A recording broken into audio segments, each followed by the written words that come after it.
सितंबर 2025 नेपाल की सड़कों पर 75 लाशें बिछी हुई थी। स्कूल यूनिफॉर्म में आए बच्चों को गोली मारी गई थी। संसद पूरी तरीके से जल रहा था और जिस इंसान ने यह सब कुछ देखकर लिखा था, जेनजी तुम्हारे हत्यारे ने इस्तीफा दे दिया, अब देश तुम्हें बचाना है, वह इंसान आज नेपाल का प्रधानमंत्री है। उसका नाम है बालेन शाह। उम्र है महज 35 साल। पेशा है इंजीनियर, पहचान है रैपर और अब दुनिया का सबसे युवा निर्वाचित प्रधानमंत्री।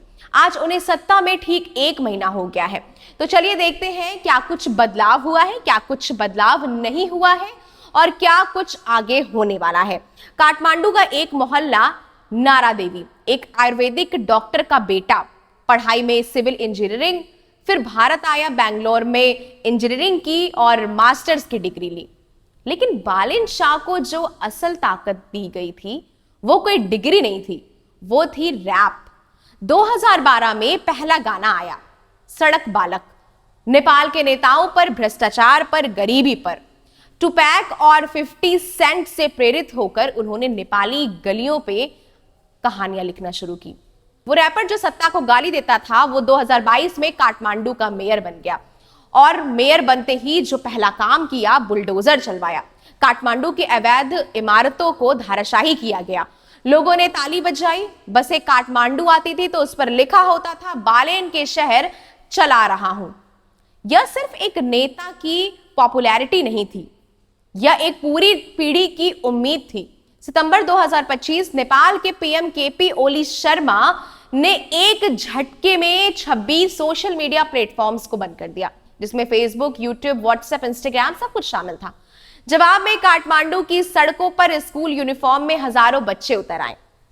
8 सितंबर को पुलिस ने गोलियां चलवाई और उसमें 75 लोग मारे गए। 2000 से ज्यादा लोग घायल हुए। संसद की इमारत जल उठी और इन सब के बीच एक डिस्कॉर्ड सर्वर पर 1 लाख से ज्यादा युवाओं ने एक पूर्व मुख्य न्यायाधीश को अंतरिम पीएम चुना।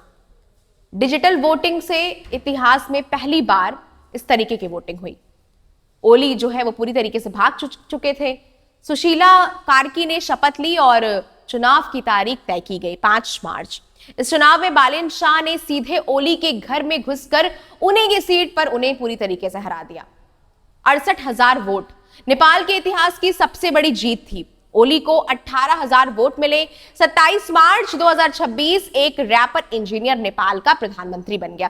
शपथ लेते ही पहले कैबिनेट मीटिंग में 100 सूत्री एजेंडा पास हुआ।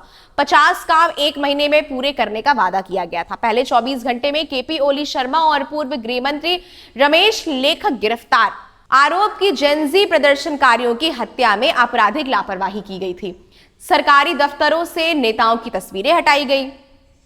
यूनिवर्सिटीज से छात्र राजनीति को पूरी तरीके से रोक दिया गया। सरकारी अफसरों के बच्चों को सरकारी स्कूल में पढ़ना अनिवार्य कर दिया गया।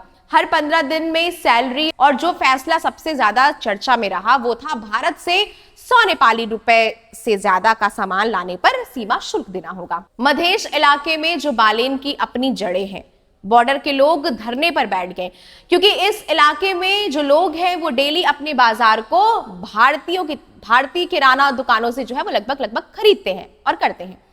यह वही मधेश समुदाय है जिसने बालेन को 30 में से 30 सीटें दी थी। अब आते हैं उस हिस्से की जो सबसे असहज करने वाली है। जिस जेनजी आंदोलन के नेता सुडन गुरुंग को बालेन ने गृह मंत्री बनाया, वो 26 दिन में इस्तीफा दे चुके हैं। आरोप मनी लॉन्ड्रिंग, संपत्ति विवरण में गड़बड़ी।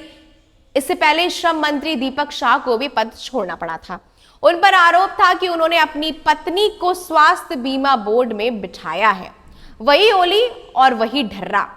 और जिन ओली को बालेन ने कल गिरफ्तार करवाया था, आज वो जेल से बाहर है। अदालत ने कहा पर्याप्त सबूत नहीं मिल पाए हैं। बालेन शाह को जो एनालिसिस्ट ने चेतावनी दी थी वो याद है? उन्होंने कहा था कि अगर बालेन को सही टीम नहीं मिली तो वो दीमक लगी लकड़ी की तरह खत्म हो जाएंगे। वो खतरा अब दिखने लगा है। लेकिन एक बात और है जो जरूरी है, 100 पॉइंट्स एजेंडा के 50 काम 1 महीने में करने का वादा था। कुछ हुआ, कुछ अटके। दलितों से माफी भी नहीं मांगी गई। संविधान संशोधन प्रक्रिया शुरू होने से पहले ही पूरी तरीके से खत्म होती नजर आ रही है। लेकिन जो हुआ वो भी कम नहीं। 2 भ्रष्ट मंत्रियों को महज हफ्ते भर में हटाया गया। यह नेता के इतिहास में कभी नहीं हुआ है और यूं कहें कि नेपाल के इतिहास में कभी नहीं हुआ है। बालेन अभी भी फेसबुक पर ज्यादा बातें करते हैं, प्रेस से कम करते हैं। यही उनकी ताकत भी है और यही उनकी कमजोरी भी नजर आती है। 30 दिन बहुत कम होते हैं किसी सरकार को जज करने के लिए, लेकिन पहले 30 दिन यह जरूर बताते हैं आगे के 30 महीने कैसे होने वाले हैं। रैपर ने सत्ता को गाने में चुनौती दी है, फिर वो सत्ता में आया। अब देखना यह होगा वो गाने में जो कहता था क्या वो सच हो पाएगा या फिर कुछ और। इसका जवाब तो नेपाल की जनता देगी। तब तक के लिए बने रहे जनपद के साथ। धन्यवाद।